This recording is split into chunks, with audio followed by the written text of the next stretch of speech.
ज्योतिरादित्य सिंधिया को लेकर कांतिलाल भूरिया के बिगड़े बोल। कांतिलाल भूरिया ने सिंधिया को बताया धोबी का कुत्ता। राहुल गांधी के सिंधिया के कांग्रेस में आने के बयान पर दी थी प्रतिक्रिया। जाते थे, पर आज क्या हालत है? आज बिना परमिशन से न मोदी से मिल सकता है, न नड्डा साहब से मिल सकता है, और उनकी हालत ऐसी हो रही कि घर का कुत्ता न घर का न घाट का, यह हालत हो गई है। आज वो अपना विधान लोकसभा में आखिरी बेंच पे बिठा दिए और बस ताली बजाते रहो।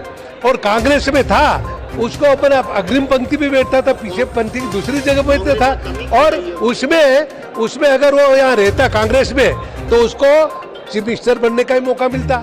अगर युवाओं की बात आती, राहुल जी कहते नहीं युवा बनना, तो सिंधिया जी का नंबर था।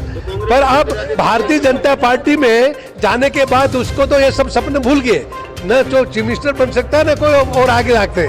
2022 में उनकी हालत अलग और ज्यादा बदतर कर देंगी वो। तो ये सारी चीजें हैं। राहुल जी ये बोल रहे हैं कि उनको वापस आना होगा भाई कांग्रेस में अगर अपनी गलती रियलाइज करके वो कहे कि मेरी गलती हो गई और माफीनामा लिख के आ जाए तो ले सकते हैं। तो राहुल जी ने कहा कि वो वापस आए तो उसके लिए दरवाजा खुला है।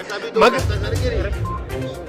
सर राहुल गांधी जी मतलब वापस आने का लग रहा है कांग्रेस में स्वागत किया नहीं, अब सिंधिया जी पेशकश कर रहे हैं, तो अगर मान लो अपनी गलती रियलाइज करके आएंगे तो अवश्य हाईकमान माफ कर देगा, उसको ले भी सकते हैं, उसको कोई दिक्कत नहीं। मध्य प्रदेश में देखते हैं सर कांग्रेस में भविष्य देख रहे हैं सिंधिया जी का? बिल्कुल, अगर सिंधिया जी भाई कांग्रेस का भविष्य तो अपने सामने है, उज्जवल है, और 2023 में कांग्रेस सरकार बनाएगी। लोग परेशान हो गए, तो इस बात को लेकर सिंधिया जी भी इस बात को समझ रहे हैं कि आने वाले समय बीजेपी का भविष्य अंधकार में है, तो अभी से वो कोशिश कर रहे हैं और राहुल जी के संपर्क में आ रहे हो।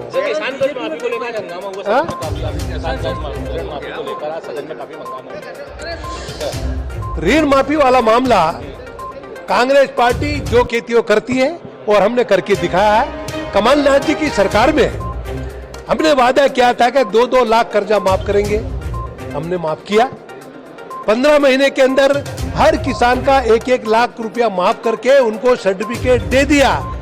और अगर सरकार हमारी नहीं जाती, ये भारतीय जनता पार्टी में खरीद फरोख्त करके विधायक को नहीं ले जाती, तो अभी तक 2-2 लाख कर्जा माफ हो जाता है। और हमने ये भी कहा था बिजली का आधा बिल माफ करें, हमने माफ किया। 100 यूनिट का 100 रुपया लेंगे, वो हम लेते थे, वो भी कर रहे थे। लोगों को खाद्यान्न देने की, अगर किसी बच्चा पैदा हो उसको 50 किलो, किसी डेथ में हो जाए तो नुकता के लिए 100 किलो, तो ये सब देने का काम हमारा चल रहा था।